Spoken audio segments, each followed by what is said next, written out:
Couple sacré Kundalini. Donc cette vidéo s'adresse aux célibataires qui n'arrivent pas à trouver de personnes qui leur correspondent vraiment, aux couples qui souhaitent se retrouver parce qu'ils ont une relation qui ne fonctionne pas complètement, et aux couples et aux célibataires qui veulent avancer vers un amour sacré. Je vais d'abord rappeler qu'est-ce que c'est que la Kundalini. La Kundalini, c'est une énergie que chaque personne a en lui ou en elle, qui se trouve au niveau du périnée. Elle monte le long du canal, le long de la colonne vertébrale, et quand elle arrive au niveau du troisième œil, donc au niveau du front, on sent que toute cette énergie part dans le cerveau et continue à monter. Quand il y a des très très fortes montées de Kundalini maîtrisées, ça nous aide à ascensionner vers des plans de conscience beaucoup plus élevés, de prendre contact avec des maîtres, avec des guides qui ne sont plus incarnés. Ça peut être Jésus et Marie-Madeleine parce que eux ont vécu cet amour sacré. Ça peut être d'autres guides. Ça nous aide à monter sur des plans plus subtils de conscience.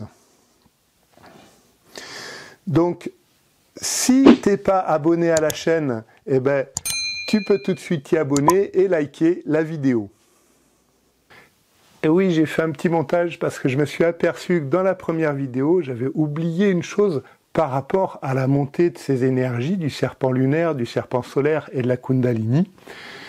C'est que on peut avoir des orgasmes, ressentir du plaisir, beaucoup de plaisir, quand ces énergies montent. On peut sentir ce plaisir à plusieurs niveaux, que ce soit au niveau du ventre ou au niveau du cœur.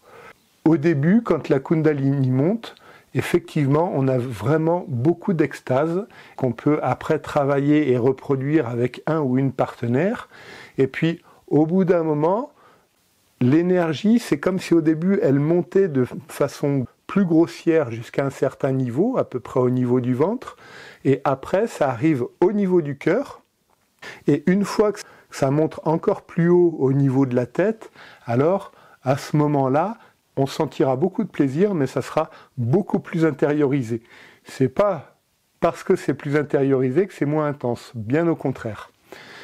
Donc, quand on fait monter ces énergies-là à deux, eh bien, on a moyen de sentir par un système de respiration et de connexion masculin-féminin, d'augmenter la capacité énergétique et d'avoir de véritables orgasmes au niveau du cœur.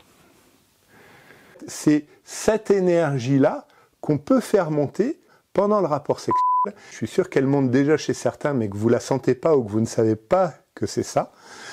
En fait, pour faire monter la Kundalini, pour éveiller la Kundalini, il faut déjà nettoyer son canal. Donc nettoyer son canal, ça veut dire travailler sur soi. Ça veut dire enlever toutes les émotions retenues dans ton canal, tout ce qui n'est pas toi et qui te gêne et qui gêne cette purification et de la faire monter. Et au bout d'un moment, elle montera toute seule. Voilà. Alors cette énergie, elle va t'aider à te nettoyer, à nettoyer tes parties émotionnelles, puisqu'elle va te faire monter dans des énergies très très élevées, très très fines, très très fortes. Donc c'est possible quand on a des très très grosses montées de Kundalini, on est obligé de rester couché, on ne peut pas se lever parce que sinon la tête tourne trop. Donc c'est pour ça que je vous dis bien, faites très très attention lorsque vous essayez de la faire monter. Voilà, ne faites pas n'importe quoi.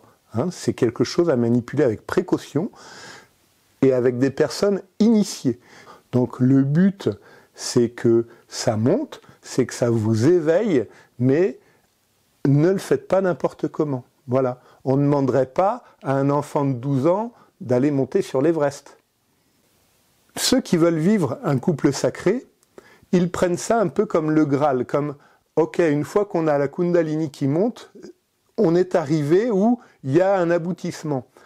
C'est vrai qu'une fois que la Kundalini monte, qu'on sait la faire monter pendant le rapport sexuel, c'est une certaine forme d'aboutissement, parce que ça veut dire que tu atteins un certain seuil de conscience. que tu es capable de recevoir une certaine vibration et que tu as un certain nettoyage intérieur. Mais la Kundalini, c'est une partie du couple sacré. Ce que je vois beaucoup également, c'est qu'il y a une confusion entre couple sacré et fusion. Mais la plupart des êtres humains fusionnent, seulement c'est pas la bonne fusion qu'ils utilisent. C'est une fusion inconsciente qui va de l'homme vers le canal de la femme et de la femme vers le canal de l'homme pour que chacun puisse combler et remplir leurs propres blessures. La relation de couple sacré, c'est quand tu fais monter la Kundalini, autour de la Kundalini, il y a des énergies un peu moins puissantes, un peu moins fortes, qu'on retrouve sur les planches avec les yogis quand on voit qu'il y a le canal là, et puis en fait, ces deux énergies qui viennent du coccyx, elles se croisent au niveau des chakras. Donc ça, c'est l'énergie féminine et l'énergie masculine intérieure de chaque personne. Et c'est cette énergie masculine et féminine intérieure chez chaque personne qui se mélange avec l'énergie féminine et masculine de l'autre personne, et c'est ça qui crée cette fusion des énergies. Mais attention, le couple sacré, avant tout, c'est un énorme travail sur soi pour pouvoir accueillir l'autre dans son entièreté.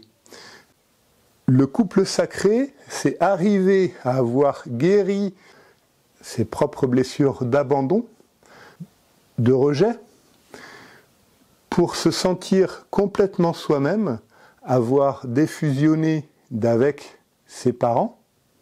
Je ne dis pas qu'il faut abandonner ses parents, c'est pas ça que je suis en train de dire, je dis défusionner d'avec les parents. Ça veut dire être complètement libre des injonctions conscientes et inconscientes de ses parents. Et à ce moment-là, chacun sera complètement lui-même et vous pourrez vous rencontrer tel que vous êtes. Mais pour en arriver à ça, il faut un équilibre de l'énergie masculine et de l'énergie féminine intérieure extrêmement fin. Donc pour ça, j'anime un stage bientôt sur la relation de couple, la relation amoureuse et la spiritualité. Donc pour en savoir plus, je t'invite à cliquer sur le lien dans la description et puis on se retrouve tout à l'heure.